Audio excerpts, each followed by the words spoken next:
Wala pa, ma'am. Opo. Mister, nakay haktan si po. Sunay po yung hanggun. Maliit kami po. Uy, ato ang ID. Kasi... Ay, buti na lang guys. Nakabot kami. Biskot yun siya. Maduklan ako na yun niya. Unang aray. Ooh, challenging. Alam ko kasi mo, wala mag-away ha. We went together with Captain Joey Antonio and welcome aboard flight 5J252 bound for Mactan, Cebu. Dapat kami diri sa Cebu and inauna na mo magkaon sa lunch. Nang something sabaw, good lang. Sabaw, tapos rice lang. Tiguwang na jud ka lang.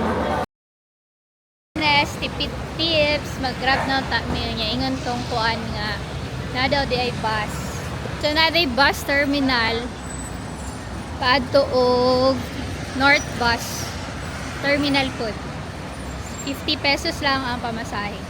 Instead na mag-grab or mag-taxi. Pero kung mas gusto niyo na kamo lang magbiyahe, so go lang sa grab or sa taxi. Nakatipid. Yan yung gusto ko. Yan ang gusto natin.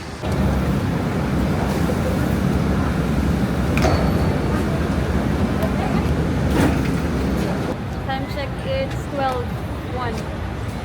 Wait lang. Parang dito siguro na ipagkaon, no? Kain muna tayo. Ono to guys, salamat sa pagkakang bagas. Ano yung comments nila sa super.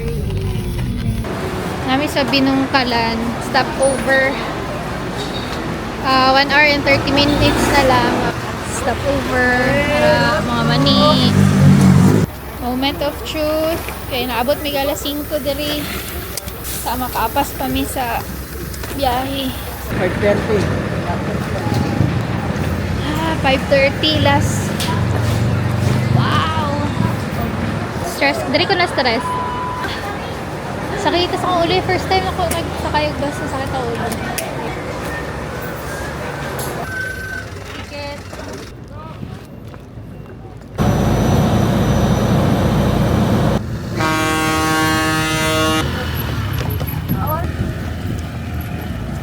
Ay, grabe ka kapoy.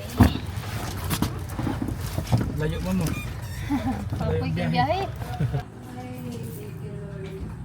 Ah,